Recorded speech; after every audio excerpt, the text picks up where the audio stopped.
Cassidy, you're really rolling right now. You know, you had the science come out. Now you've got the formula out right now on all platforms. It's going to be followed up by the Wise Man. And you also appeared in DJ K Slay's Rolling 50 Deep, man. What's going on with you? Just working, man, staying consistent, man. I'm about to drop 3 projects in the 6 month time period. I dropped the first one October 6th.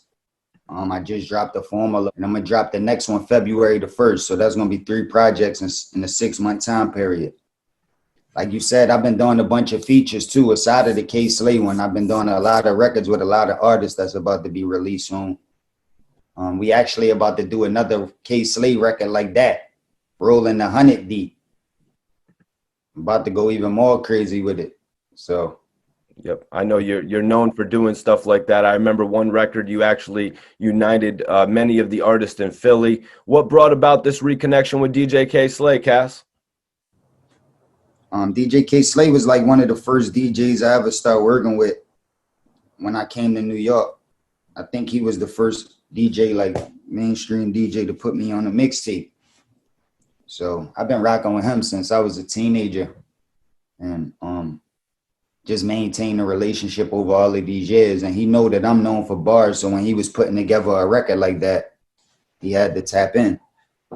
Yep, that was crazy. He had the new school. He had like Benny the Butcher on there. He even had guys like MOP on there, man. But that's dope to hear. Rolling 100 deep because, man, that caught a lot of attention online. You know, Cassidy, you've been in the game for 20 years. Right now, how are you feeling about everything that's been going on as of late? You know, pandemic, quarantine. How much has it affected you? Um, it ain't really affected me at all. I live pretty much a quarantine life anyway. I mean, I stay away from people. I be pretty much to myself and with my family anyway.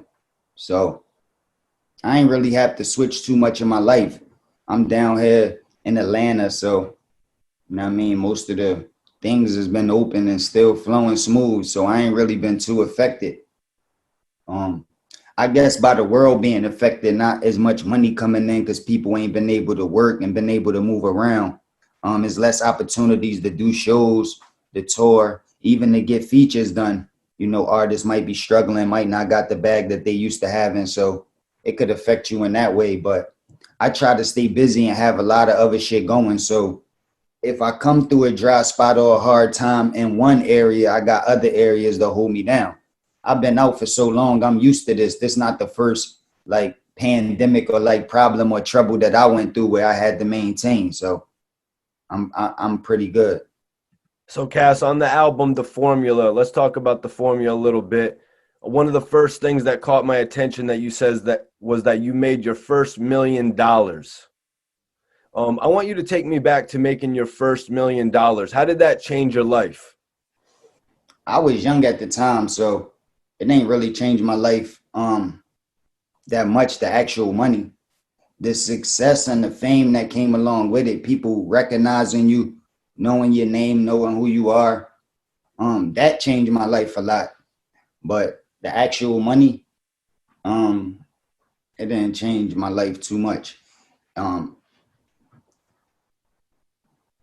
yeah, I can't say the actual money changed my life too much. I'm not really interested in money. I'm a hustler. I know how to get to it, and I know there's a billion ways to get money. And if you smart, you could figure out how to get money in a lot of different ways. So money never really affected me. I always wanted to be that boy to be the best lyrically. So that was my main focus, and shit wasn't going right as far as the business go and how I wanted my career to go. So even though the money was coming in, I still wasn't like in the right place at that time. It wasn't like celebration time and I was super happy. I was actually frustrated when I had the most money was when or the most money coming in. That one time when I had the most money coming in and flowing in is when I was like probably the most miserable. You said on the album, The Formula, I wasn't even 20 when I signed. How old were you when you actually signed your first deal, and what do you remember most about it? I was 17 years old. Um, I had Philly on fire. I was on the site for running around just killing Philly. So I got called out to New York. It was with the Rough Riders. I signed my first deal. And it was in a 3-man group, Larceny Family, me, Shiz, Lansky, and Kyle Akbar. And when we first went out to New York, I think I was 16. But when we actually signed the deal, I was 17 years old. I had to get my parents to sign for me. You know, when you sign a record deal, if you're not old enough to sign off for yourself, your parents got to be present to actually sign the contract for you. So that's how it went down. That must have been a crazy reaction to your mom and dad seeing you involved in a record contract like that. You know what I mean? For sure, for sure. But you mentioned it on the album cast, so that's why I want to go here. We haven't actually spoke on R. Kelly really. So you mentioned R. Kelly on the formula, but could you tell me about actually first meeting R. Kelly?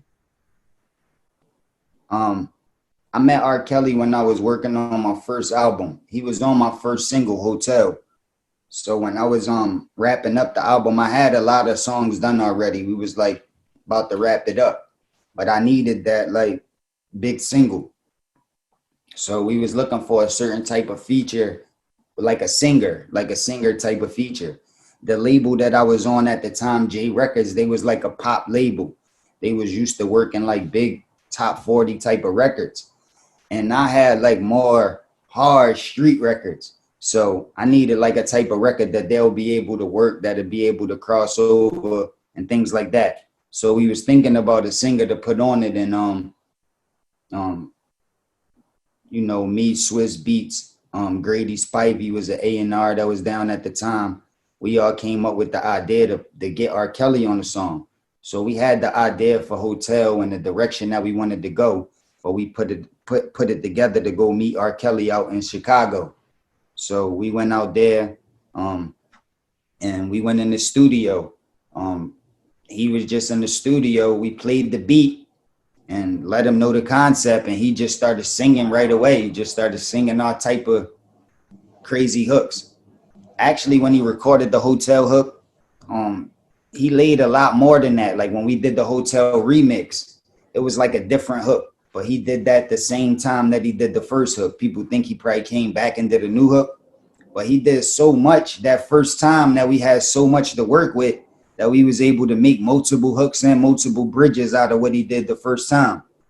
So I was astonished by how multiple beats was coming on. And every time a beat come on, he would just sing a hook right away. Like he didn't even really have to zone out or listen to the beat long. Soon as it dropped, he was already singing crazy ass melodies. So, and I was young at the time. I was just getting in the game. I didn't even have a single out.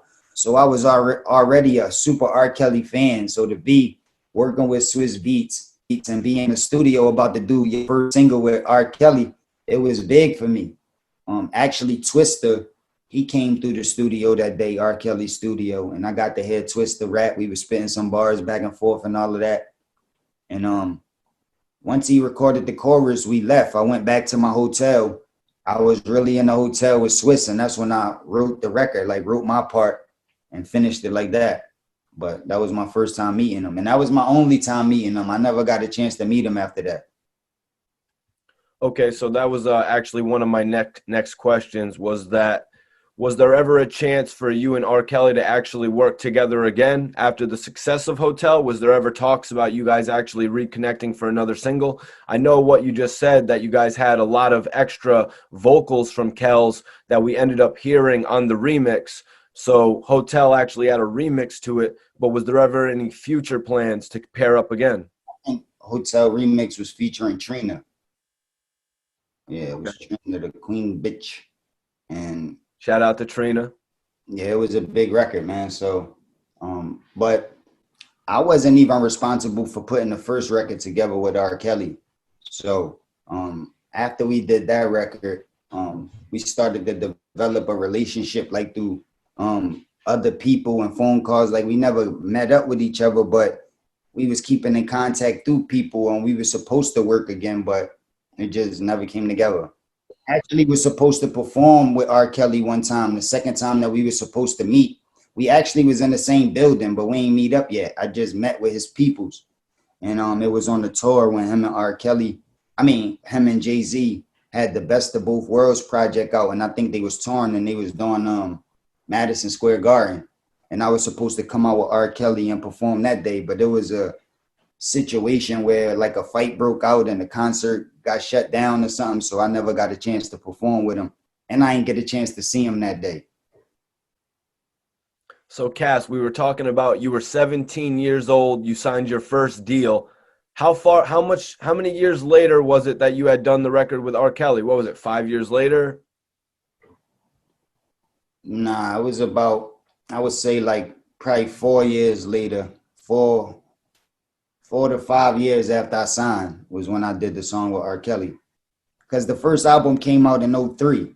So we might have did the record in probably '02, maybe. Yep.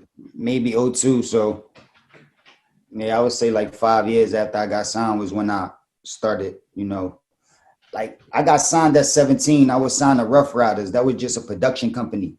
But I wasn't signed to a major label. Like I ain't have no budgets opened up. I ain't have no money. I didn't have no money invested into me. I just was signed to Rough Riders as a production company. So some people think when you get signed to a production company, that's just like a record label and that's it. That's the final stop. But no, people get signed to production companies and then they get signed to a major or some type of company that could distribute the music. So I didn't have that behind us. Me and Larceny Family, we was just signed to Rough Riders trying to work towards that. You know what I mean? So that's how I was able to get with Swiss because he was down with Rough Riders at the time to start Full Surface, which was the production company that we started for me to get free from Rough Riders and do my own thing. So that process took years. I signed the Rough Riders when I was 17. For me to develop that relationship with Swiss and start working with him, it took about 3 years. And after I started working with Swiss, it still took a few years after that to get it off the ground. But once I started working with Swiss, I went to J Records, Clive Davis, and I got a deal with them. So Full Surface was my production company, just like Rough Riders was. But I got a deal with J Records as an artist. So they was my distribution. They provided the budgets, the money, and everything like that. And the production company is just required to make the album and then deliver it. You know what I'm saying? So when I got a solo artist deal with J Records, that's when money started coming to the table. That's when budgets opened up. I was able to get in the studio and pay for features like R. Kelly and do things like that. So that's when I started putting my project together around that time. And around the time like when the freeway battle happened, that was like when budgets started opening up and I started working on my project, but I ain't have no music out yet. I was still cooking. First of all, actually, before we even get into it, man, I want to say all due respect to Freeway, RIP to Freeway's son. Very sorry to hear about that. My condolences. It's crazy. Yeah, man. But I wanted to ask you a little bit about that notorious battle, man. And just, can you tell me how the battle with Freeway actually came about? I was with Swiss and we had to go to the studio to work on this Mary J. Blige song that Swiss produced. Jay-Z was rapping on it. But they did it like a long time ago. And some of the shit that Jay-Z was rapping about was a little outdated. Maybe some of the clothes or something. So they wanted to like update the song. Swiss to adjust the beat a little bit and Jay-Z to do like a different verse. Jay-Z wasn't there and Mary wasn't there. It was just me and Swiss. We in the studio and Swiss working on the music. I get hungry. So I get the driver to take me to McDonald's. And while I'm going to McDonald's in the car, I hear Rockefeller on the radio. And this one, they had that time, it's like a legendary time that they was on the radio in New York. And they was all rapping and going crazy on that jump. And Jay-Z was saying that he had the hottest young boys in the world and they was willing to battle. And he said somebody called up the radio station and asked to battle, but they only had $1,000. So he was like, holla, and they was making fun of niggas, and they wasn't talking about me, but just me coming up at that time and being the young nigga that was really active. I just felt like they was talking about me.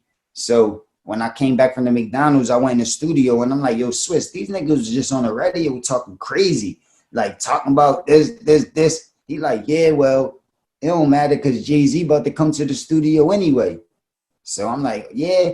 So I'm just sitting over there on the couch, and not too long after that, Jay-Z come. But he like come by himself. He don't come with none of them or nothing. You know what I mean? And Swiss introduced me as the hottest, you know what I mean, up and coming artist. Like I'm his artist, I'm hot as shit. And he like, what? Hove like, what? You ain't just hear my young boys on the radio? I got the hottest young boys. What? Like, he don't even look. Then he start coming at me. He like, man, yo, this nigga don't even look big enough for Beanie. Look how small he is. Like, I know you don't want it with Free. He's like, what? How old is you? What I gotta put you against my 16-year-old Chris? Cause you look a little young. And he start like coming at me. Then he sat next to me and start really coming at me. So back then I was like a little high-headed. This before I had any success. I was like straight off the street.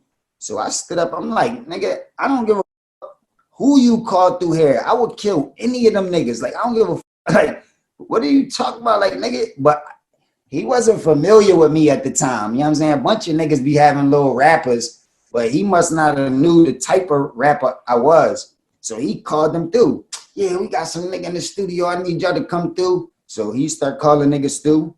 Swiss start calling niggas Stu. Rough Riders was in the studio right down the street. So niggas started pulling up. Next thing you know, Beans come through with Oskino, Chris. All them niggas come through. And we're free. And when they all came in the room, all our niggas in the room now, cameras rolling, like, now, who you say you wanted to battle? I'm like, nigga, I told you, I ain't say I wanted to battle none of these niggas. I told you any of these niggas could get it. Like, you know what I'm saying? And that's when they started like, yo, who gonna go? Who gonna go? And the niggas like, free, go ahead, free. And I guess probably because Free just killed it on the radio and they was working on his project at the time. Free was like that, like one of the top niggas. But I don't think that was a good decision, especially because they was working on this project and the type of style he got. I don't think, because I'm from Philly. I know them. Like, I know everybody that's there. I know how they rap.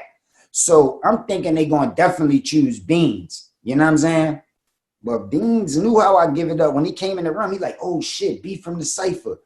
You know what I mean? He knew. They didn't tell him it was me. So they thinking it's just some regular nigga. So they come in there and they see me. They like, oh, shit. So I'm thinking, like, if they don't pick Beans, they got to at least pick Oskino. Like, you know what I'm saying? They can't pick Free, like, with that in and out flow he got is Right. high on beat. But battle style is going to be hard to catch niggas. And they kept picking Free. So I'm like, and that's how the shit went down. And that's why if you watch the Free battle, he like, man, like when I'm like, you ain't fucking with me. He like, man, you want to bet? I'm like, nigga, we could bet. We could do whatever. You not fucking with me. That's why I'm saying it like that, because I thought they was going to replace Free with somebody else. You know what I'm saying? That's what I wanted them to do. But they ain't do that. And that's how the shit went down. Well, you definitely got the number 2 guy, if you could even look at it like that, because, I mean, Beanie, Freeway, the Young Guns all became formidable artists under the rock. But I want to ask you, Cass, who did Jay-Z and Swiss look at as the winners of that battle? Oh, you already know. Like, they was frustrated at Free. Mac was screaming on Free when he left. Why the fuck you stop? Like, it was like a... But after they all left, Jay-Z still had to stay. The latest verse for the Mary J. Blige song I was telling you about. So I'm in there, I'm rolling up, and he gave me my props. Like, you know what I'm saying? He slept on me before that, but niggas ain't had no choice. It was, like, obvious. Like, you know what I'm saying? Right. And he quit, like, put on a beat. Nah, straight raw. He quit. He stopped rapping. So back then, before, like, these new battle leagues and all that shit, those is the rules. Like, once you pause or mumble, the other person start rapping again. And if you stop or you quit, it's over. It's like you lost. It's like, that's how it used to be. So it was clear in everybody's eyes who won. So I said that maybe the most likely versus battle for you would be Meek Mill, but do you ever see something happening with Freeway again in the future? Maybe a versus or even just a rematch battle? Nah, I don't think that'd be a good idea right now. Like, you know what I mean? After all of this time, I'm not really interested in battling them, but I would, you know what I'm saying? I'll battle anybody if the situation is right. You know what I mean? I'll battle my wife, man. Like, you know what I'm saying? I don't give a fuck who it is. Like, if the money right, situation right, we can make it happen. One of the songs I was just listening to is one of the joints we did with Static Selector. I was talking about some chess shit in it. Like, I did this chess scheme. not Bobby Fischer or Joshua Wakeskin, but I'm great with the pen flow, tougher than snakes. Y'all gotta pull it up. It's me and Free on the Static Selector, John, and we did some other shit too. Like me and Free, we worked after the battle. Hopefully we might work again, but as far as battling, I don't know. And the verses, I don't know if Free would be a good versus for me, but I mean, I'm willing to do it. It don't matter. I do a versus against anybody. My clip's so crazy. If you go on any of these platforms and you look at how much material I drop and look at my top songs, it's like dudes that's been out 10, 20 years even before me don't got a catalog that huge. Like, so I got a lot of shit that I could touch on. So I'm ready. It don't matter. I mean, I could think of 10 off the top of the head, you know what I mean, just to get started, just the first hour. Like, I'm going to bring out some sneak stuff that people not probably even aware that I wrote. And when I play these joints, it's like, I got a lot of stuff, so I'm ready. Right. Even down to your commercially appealing street records. You know what I mean? Sure. B-Boy Stance, AM to the PM. That's the reason why I don't think I got no competition, because I go so crazy with the bars and just blacking out so crazy on that street shit and that hard shit that it's going to be hard to find anybody that could just go that hard. But if they do go anywhere near that hard, they'll never have top 40 records, like big records. So to do both is like pretty much impossible. And there's not too many artists that could match that. So it's going to be hard to find a person that'd be a good versus for me. So did you ever get to have that battle with Beanie Siegel? Nah. Beanie Siegel always respected how I gave it up. He actually a fan of how I battle. He used to be tapped into the cipher. And when I first met him, he told me that he used to listen to me all the time. And that's why when the freeway battle happened, he came in like, oh shit, B from Philly, because he knew me. Like, he knew how I was giving it up. But after that, you know what I mean, we developed a relationship. We did records. The record with me, him, and Fabulous, you already know. That's a record I put together, had Beans come through, because I always wanted to do some shit with him. So I put that together with them. I want to ask you, man, did you ever get a chance to meet Dark Low when he was rocking with ARAB? For sure. Definitely. I actually had Dark Low when I went up Power 99, a come-up show. We blacked out. I took ARAB up there one day. Dark Low was with me. Dark Low, Breeze, Brigettes. That's his name, right? Breezy. Yep. And Jag was with us. So we all went up the come-up show. But I met Dark Low a lot of times. That's what's up, man. Could you, Dark Low actually just got out of jail. He's actually just been released from the FDC. I just wanted to ask you a little bit about what you thought of his character. Also, I just wanted to welcome him home here on the platform as well. See, a lot of people from the outside looking in think that I had issues with people in OBH. Like, me and the people, nobody in OBH never even had an argument before. Like, I never even raised my voice, and nobody never even raised their voice at me before. Like, it's always been love. The last time I was around Dark Low, he was having some issues with his PO. And his PO was like giving him problems. It was so long ago, I can't remember the issue, but I think it was about traveling or the time he was staying out or whatever. So, you know what I mean? I had wrote a note to his PO to let him know that he was down on his music shit. And I had him covered so he could move around better. You know what I mean? Made his PO ease up off of him. So that was the last time we was around each other. After that, I just seen him on the blogs when AR started going crazy on the blogs. He was just with him. Like, you know what I'm saying? So we never had no communication after that. But the last time I seen him, it was all love. There was no real issues between us. You know what I mean? So for you to actually bring Low up on the radio station with you, did Ab like approach you like, yo, this is my guy Dark Low, he actually raps too? How did that go about? Yeah, I knew them that's how I met him. I knew them from the beginning from rapping. You know what I'm saying? Like, when I first got down with AR Ab, it was a different OBH. Like, it was other rappers. Like, you know what I mean? Like, some of them niggas that I said told on me when we all caught the case, they was like rappers that was down with Ab. You know what I mean? So it was different OBH. But as the years passed, he started getting more niggas, and you know what I mean, he started telling me, yo, this nigga and this nigga, and he, you know what I'm saying? And on the strength of him, I started to develop a relationship with them. You know what I mean? And that's the reason why I bought them on the radio station, because they was connected to him. That was his team. Just like Jag was like connected to me. So, you know what I mean?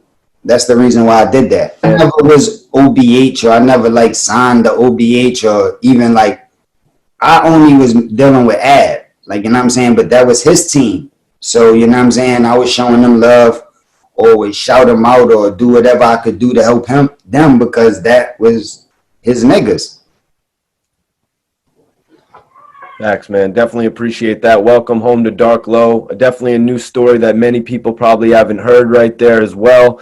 Cass, that's a real thing that you did, man. It sort of reminds me of when Irv Gotti told me that he first signed Black Child. Black Child was on probation, and he was like, here's a $30,000 check. Take that back to your PO and let him know that you have a real job here. So that's commendable. You know what I mean? Giving Dark Low a platform like that so we could show that he was really about this music. Yeah, because I was on probation for the longest from dealing with that case, that situation, that shit I caught. So I know what it was like. But through the grace of God, I was able to work it out with all of the POs I had and figure out a way to still move around and make it happen. But I know the pressure that be on you. So that's why, you know what I mean? There was no problem for me to do it. As soon as he asked me, I'm like, yo, I got you. And he was moving around doing the music shit with me.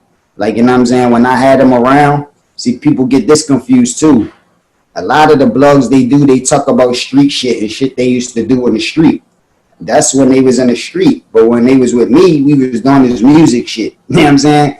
So it wasn't like I was lying. That's what them niggas was around to do, music. Like, I want the niggas to be even more creative and go even more harder. The harder you go, the more you gonna get from it. So my shit was always just work ethic, keep it pushing, like, need more of this shit.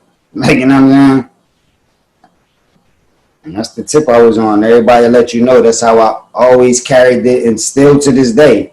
Anytime niggas call me, I got my book in front of me, clip full, just banging out beats, just constantly working, never stop. And once you get in that mode, you become unstoppable. Nobody can stop you because you so locked in and it ain't nothing that you could do. So even on the dry times or the down times, you're going to be able to stay above water because you'll be consistent and constantly going in.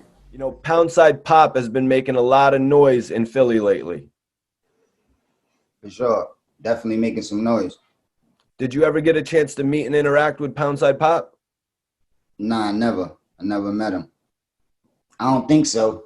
I mean, you know, I met a lot of people in my life, but I don't think I ever met him. I don't believe I did. And they get on air like, nah, I met Cash. You came to my block when I was young. I said what's up to you. You don't remember? Like, I don't think I met him though. You know what I'm saying? Right, that's true. That's facts, man, because that happens a lot. You know what I mean? When somebody's younger and they meet somebody that they look up to, you know what I mean? They change appearances and stuff like that. Like Little Uzi Vert. You know what I mean? Did you ever get a chance to meet Little Uzi Vert? I don't think so. I don't think I never met Uzi Vert. No. Right. You know what I mean? But people change appearances and stuff. You know what I mean? Like, Philly's getting it popping right now. So I want to speak on this, Cassidy, because it was Poundside Pop did an interview where he said Meek Mill actually only offered him $10,000 to $20,000 to sign a deal with Dream Chasers. And since you were just breaking down your situation with Larceny Family and Rough Riders, I wanted to get your take on Meek Mill offering a small sum of $10,000 to $20,000 to a Poundside Pop. Well, I'm not in the industry. This industry is a crooked business, man. Nobody never playing fair. None of the deals that you ever hear about niggas getting is fair. Like, it's always going to side towards the people that's cutting the checks. It's never going to be more on the side of the artist. That's how they set up the business to be. So I guess when you're an artist and you're trying to get in the business, you got to make a decision what you're doing it for. Is it for the culture, or is it just for a bag? Is it just for money? You know what I mean? And that'll help you make all the decisions that you need to make in the future. But if you in it for the bag, all of the time in business, whatever business you do, sometimes you might got to make sacrifices in the beginning to get the bag in the long run. And if you believe in yourself, sometimes you might got to do that. So I can't say what's the best decision. I don't even know what type of situation Meek was offering them or providing for him or ready to give him, or I don't even know what the situation was. But what I'm saying is sometimes don't just look at the money. You know what I mean? Sometimes opportunities is better than money. Sometimes people got a bunch of money and spending it every day trying to build connects and figure out how to get it done. And they got the money, but they just don't know what to do with the money. And people know that they don't know what to do. So they taking advantage, charging more, not really giving them nowhere to go. So they just blowing a lot of money. You know what I mean? So it ain't always about the money if you get the opportunity to be successful and shine and get lit, because now your brand is worth money.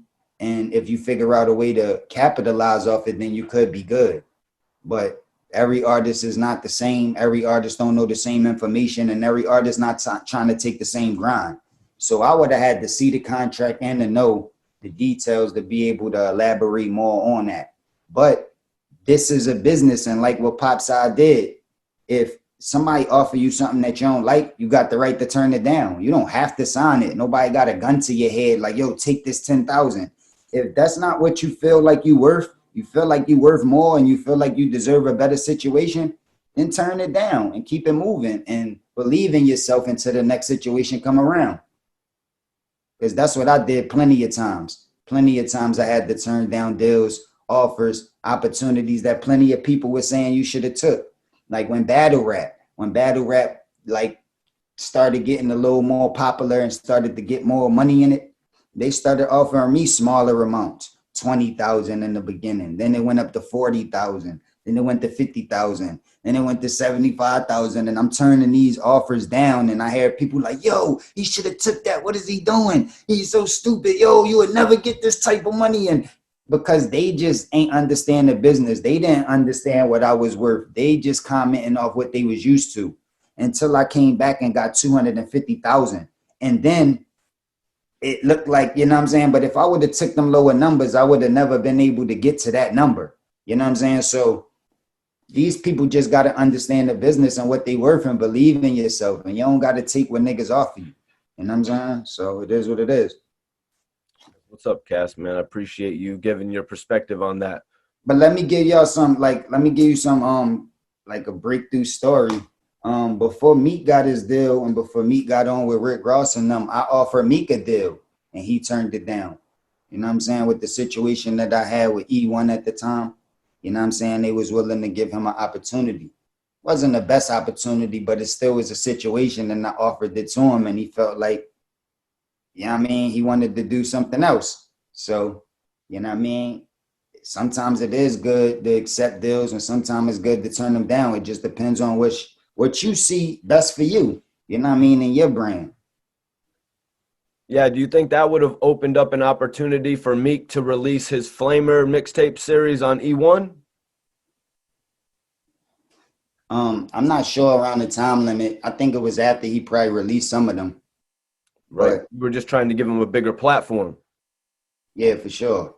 Like, yeah, I was bringing them out to New York and bringing them to shows and just letting a lot of people know about them. And you know what I mean? And when I was doing that, the people that I was down with was saying, like, if you wanted to sign him and bring him on under you, we'll give him an opportunity, like, because he buzzing.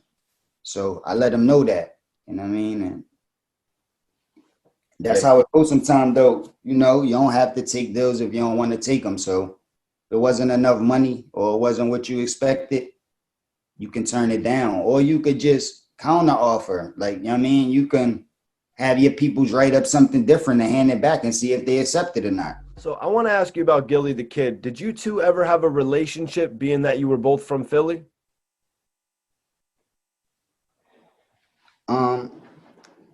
What you mean as far as relationship? Like, we knew each other. I knew Gillie before I had a deal. Like, I was running around battling even back in the day. So like Dutchie, man, he wanted me to be in the figures. Like, he came to me and wanted me to be in the figures. And he was in another group, like, you know what I'm saying? And he wanted me to be in that group too. So it was times when, like, me and Nina Ross, like, we went down in the house with all of the figures and it was just me and her. she wasn't my team, but we was rocking with each other at the time, and we went there giving it up, was like giving it up to the figure. So, and plus we from around the same, pretty much the same way. Like, you know what I'm saying? I grew up at 17th and Erie. So they like not too far away. So we was around the same hood. So I knew all of them. Like, you know what I'm saying? Ab Lava used to come and pick me up in this truck. Them niggas is older than me. So I was like a super young boy. He used to pick me up in his truck. I used to be spitting bars back then, and he knew I was a monster. Like, you know what I mean? So niggas knew me from way back in the day, even before I had a deal.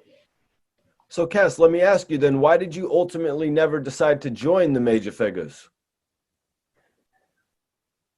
Nah, I just, like at that time, especially, like I just wasn't in, I just was trying to develop myself. Like I was really on some cash shit. Like it's just me. Like I wasn't really like in no group type vibe. Like I ain't even really understand the business enough of a group.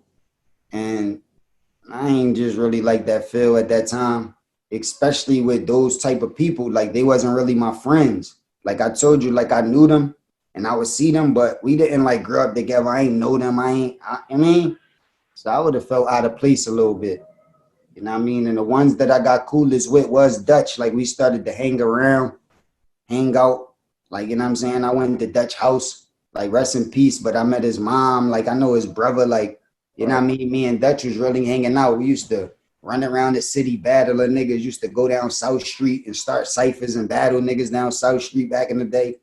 Like, so me and Dutch probably had the most relationship out of the niggas that was in the figures. And then Ab Lava second, like he used to pick me up in his truck with me a lot. Like, you know what I'm saying? But he was like older. I really had a real relationship with his little brother, Anwar. I think he done life for a lot of time. I think he got life for a lot of time. He booked, but that was my nigga, Ab Lava little brother Anwar. That was my nigga, like.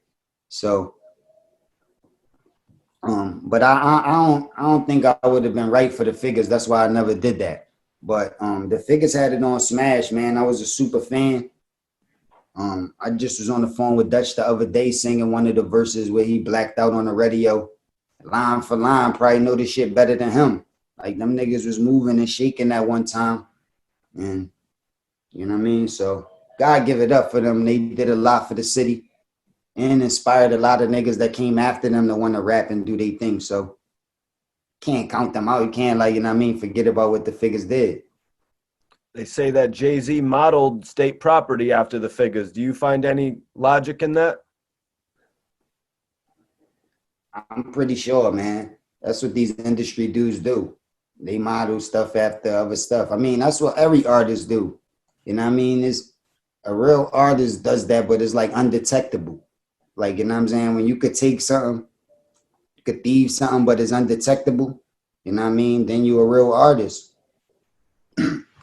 So that's what niggas been doing forever. So they probably felt some type of vibe of how them Philly niggas was carrying it and wanted to create a similar type of energy. You know what I mean? But it's only right. It was winning, so why not? And then you see state property won again. And so it wasn't a Right. bad move. I mean, it is what it is. And that goes back into what you were saying earlier about Jay-Z wanting state property to be the forefront of Philly. But honestly, at that point, you had become the face of Philly. So you sort of sidetracked his plan. For sure, for sure. Yep. Yeah, for sure. I definitely put a little wrench in this shit. Monkey wrench. Yep. Yeah, I definitely played a little part in that. But I needed to, because at that time I was trying to get on and they was a whole team. They had a whole clique. There's a bunch of them niggas repping different parts of the city and all that. And it's just like me. So it's like, nah, like, nah, like niggas gotta know how I give it up, man. I had the city on my back by myself before I left the city. Like, you know what I'm saying? I was the one carrying it. So it's like, nah, I need my position. And I ain't had nothing against freeing them. It's not like I had a plot to battle them. That's not what I wanted to do. It was Jay-Z that did that. He was the one popping shit and set that up like that. So it's like, you know what I mean? I ain't really want to battle them like from my city, like the city going at each other. But the way Jay-Z was talking shit, and then when they seen me and the way they was coming in there, like they ain't give a fuck, like they was riding with their team. And it's like, man, just get it. Like, it don't matter if you was on Rough Riders, you could have been like, it don't matter. Even them niggas was getting it at that time. So definitely a nigga from a different team could get it. Like, you know what I'm saying? It don't matter. So, yo, Cass, in one of your interviews, this is going back to Gillie the Kid. In one of your interviews, you were asked about Gillie being the king of Philly. Why were you hesitant at that point in giving him the crown? I don't even know how that worked. Like, what type of work do you got to put to deserve the crowd? Like, how do that go? Like, I don't even know like what you got to do to be considered to be a king. Like, it up there. I don't really know. That's why I said I run Philly. I ain't trying to be the damn king, but that damn thing could get pulled like a hamstring on innocent man. But I don't even know what the requirements is to be a king of somewhere, man. Like, niggas need to really focus on what's important. Like, niggas, like, not just the person that's saying they the king, but us, period, the culture. We don't own enough property. Like, you know what I'm saying? We don't even really own these neighborhoods and these cities that we claiming. Like, you know what I'm saying? What we claiming the king of, like, we don't even own enough of that place. We don't even got enough say so politically. Like, if we owned enough of it, then what happens there, as far as everything, as far as how the police it, as far as how everything go, we would have a big say so. But we don't got no real say so. So how can you really be the king of something? Like, you know what I'm saying? So that's probably why I ain't know how to really answer that question, because I don't even know the requirements. But I'm not trying to be the king. So if he want to say he the king, that's cool with me. Like, only time I would have an issue if I felt like I was the king and he was saying he was the king, then we would have an issue. But I don't want to be the king, so let them rock with it. Unless somebody else want to be the king and got an issue, then they could go through it. But I don't give if he say he the king or not. He definitely did put in work. Like I said, Figures had it on Smash before I even started rapping and getting on, like doing my thing. So I guess for that reason, as far as the time period that he did his thing, and you said that Jay-Z modeled state property after him, which was a bunch of other people that came from Philly. So in that aspect, he might look at it like, all right, who knows why he say that? I ain't never talked to him about it, but it's cool with me. I don't got no issue with that shit. Well, you know, King of New York, King of the South, you know what I mean? I don't know, man. I don't want them titles. I don't want to be the king. I don't want to be the top goon. I don't want to be none of that. When I rap, I want to be the best. Bars, I'm the GOAT. I'm the greatest with this rap shit. That's what I claim. Nobody can claim that they better than me with this shit. In no city. I don't give you from my city or no city. So that's what I rap. All them other titles, I don't give a about that.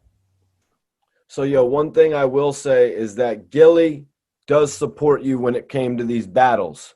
So I want to ask, how did you and Gillie put everything to the side? He was actually supporting you during one of your last battles right on stage with you. Me and Gil, we never had no issues, man. Like all that shit Gil was going on, me and Gil never even argued before. Like I don't know what niggas niggas be making this shit up and be making like creating this energy. I mean, niggas might be feeling some type of way about how I carry it. Like, and if I put the shoes on the other foot, if I was them, I would probably feel some type of way about how I talk. Like I'm the GOAT, how I carry it, how cocky I am, and for how many years I've been able to keep it the same. Like a lot of shit been changing. Niggas been going through fluctuations and a lot of problems, but not me. So I could see that energy making niggas feel some type of way. That's probably why they might say stuff or make faces or do things that I don't understand. But I don't got a time to focus on that. Like what them niggas think or what's going through their head is not going to determine what I'm gonna do or where I could take it. Like that's just going to sidetrack me thinking about them. You know what I'm saying? So I don't really give a fuck about that part. Like, you know what I'm saying? I just know when I get on the phone with the nigga or anytime he see me, it's nothing but respect. Last time I seen that nigga, Cass, what's up? Shake my hand, hug me. The last time we met, like anything on a blog or like even if you next to me, but I'm looking this way and you over there. I'm not talking about that. I'm talking about when I'm looking you in your eye last time, yo, Cass, what's up? And hug me. So it's all love with me. And every time it's always been that way. It's not like we never argued or he said, yo, I'm gonna do this and none of that. So it's like, It is what it is. Like, there's no problems with me and Gil. He was telling Goods that Cassidy was going to roast him in the battle. He's telling Goods that he should be ready. That shows me how much unity there really is in Philly. Yeah, I mean, I guess there's unity to a certain extent, but there need to be more. You know what I'm saying? Niggas need to figure out how to be unified more, and niggas need to figure out how to get money more together. I think that's the issue. There's a bunch of fronting and dumb shit going on, but niggas ain't really figure out how to bring a real bag to the table so a bunch of niggas could eat. Other cities figured it out. Other people figured it out, but I don't think Philly figured it out yet. And the people that did figure it out, they moved on. They went other places and they don't with Philly no more. You know what I'm saying? So it's like, I think we need to be more unified. Some of the shit we was talking about earlier, like with the Meeks, like there's always constant negative energy. Niggas is always beefing. Niggas is never seeing eye to eye in a city. Like, you know what I mean? But that's how our city is, man. It's like a fighting city. We raised to be like super competitive like that. So it ain't like you're gonna be able to get it out of a nigga once he becomes successful. It's gonna be more in a nigga. So I don't know. It's just gonna take people with um leadership qualities and people that played a part for a certain period of time to try to do it. Like me. Like when I put that City of Brotherly Slugs record together, it was people on that record that don't fuck with each other, that would have never did a record. And if it was somebody else trying to put it together or they was responsible for putting it together themselves, they would have never did a record with those people. But I made it happen because I was able to do it. You know what I'm saying? Me throwing that thing in Philly was able to bring people out and show people that the city is a certain way, like in a big way, like in a big look, like foreign sitting outside, like everybody partying the whole night. This shit is a sold out shit. Shit look lit for the city. Like, you know what I'm saying? It's just going to take people that's in position to start playing certain parts to help the younger niggas fall in line more. Because now all that they see is the key to success is dissing niggas and beefing with niggas and exposing niggas. And that's the key to success. Even to this day, like a recent project I just dropped called The Science. I dropped the project after that called The Formula, but on The Science is featured with K Walker. Another nigga from Philly doing battle rap and music, up and coming. You know what I'm saying? But I'm still tapping into the city, reaching out, doing shit with niggas to keep it moving. Like, you know what I'm saying? And I'm never gonna stop. Just did some shit with Brizzy on the beats. He on my new album. He did the Rule the World track. You know what I mean? Crazy producer from the city, up and coming, shutting shit down. Like, you know what I mean? So I'm still trying to tap in and work with the city and work with niggas. Like, you know what I'm saying? My graphic designer from the city, from Philly. Danny, like putting niggas on, just trying to, you know what I mean, constantly tap in with the city and bring niggas together in any way that I can. You know what I mean? Yeah, I just seen you and Cicero in the same video. I was kind of shocked. Yeah, for sure. What video? Hold on, what video? It was it was a video that was after one of the rap battles. You know, when you was doing an interview and Cicero had walked up. I was really shocked to see you guys together. It seemed like you guys had issues, but maybe it was just really a music thing. You know, I raised Cis, bro. Like from day one, I had Cis around me. Him and this nigga named Tanner Black, they used to be like in a little group. And I don't know if they was in a group or they was just close or something like that, but I know he used to bring them to my house. I used to teach them niggas about shit, how to put bars together. Them niggas used to hear my shit all the time.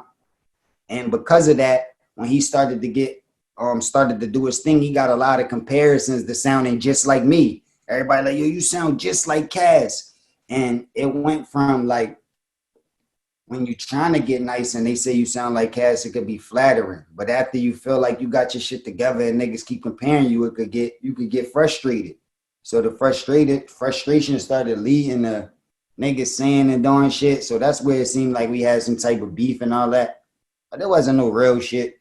Like I remember he was around with Game and I seen him at a concert. We was doing like Summer Jam or some shit like that, or one of them type of concerts, you know what I'm saying? And he was fucking around with Game at the time. And we had to go run down on him like Game with me. Like, you know what I'm saying? So as soon as I seen him, I had to talk to Sis and I had to ask him like, yo, Sis, like, come on, bro. Like, you know, like, I mean, like, stop it, man. Like, but that was old shit. Like, you know what I'm saying? That was old, a long time ago. That video you seen was more recent, like, you know what I'm saying? I think like last year or something when we had the battle. So, you know what I mean? That shit was old shit. Niggas put that shit behind them. Sis cool. And I knew the reason why I was going like that. It's not because he really hated me or had no animosity. He just was frustrated with, you know what I mean, shit he was hearing and shit that was going on. So I kind of understood it, but, you know, I still had to address it a little bit. You know what I mean? So even when I used to do records, like I was addressing him and Mook at the time when I did the block pop, but the strip for rocks got a fist for bull pop shit, that hot shit I got a clip for. Like, you know what I mean? I was like sending little, but it wasn't a big enough issue for me to like really go crazy on them and like make it a big deal. And I knew it wasn't nothing from the beginning. So as soon as we got a chance to talk and all of that shit, patched it up and that shit wasn't about nothing. What did you think about when the game picked Cicero up? And is that when you guys sort of disconnected? Nah, it was before that. When he got with Game, that's when I got the chance to holler at him about it. Right. You know what I'm saying? But Game always been my nigga. Like, y'all could pull up videos with me in the Game in the studio freestyling with each other. Game actually say I'm number one. Like, he like, yo, this nigga number one, I'm number two. Like, you know what I'm saying? Game always showed me love, had love for the bars and how I carry it. I fuck with Game. Even on records, like I think when he dissed Meat, he had like mentioned me, riding through, playing Cass, like Game fuck with me. So I definitely fuck with Game from the beginning. And so I know when he got with Sis, it was for a reason. So Sis had that Cass in him. Like, you know what I'm saying? I said I raised him, and that's what Game like. He liked that type of shit. So because Sis had it in him, that's the reason why he probably was around Game. So, you know what I mean? It was like flattery to me. I was happy to see that.